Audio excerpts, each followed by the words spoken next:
just finished rewiring my house, secondary house, network wiring. Used to be all up under here.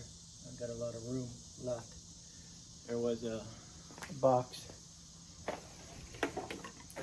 but it's just very hard to work at. I'll redesign this box so we can have additional storage. And that was up underneath inside there.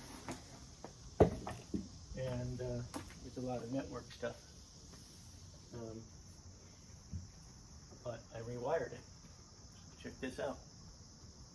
This is part of the bed. You have to fold this down at night.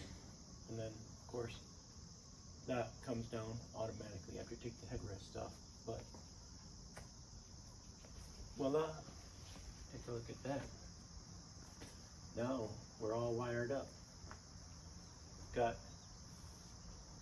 4G or 5G Wi-Fi. Control panel for controlling all the lights and everything. DirecTV. Satellite dish tracking.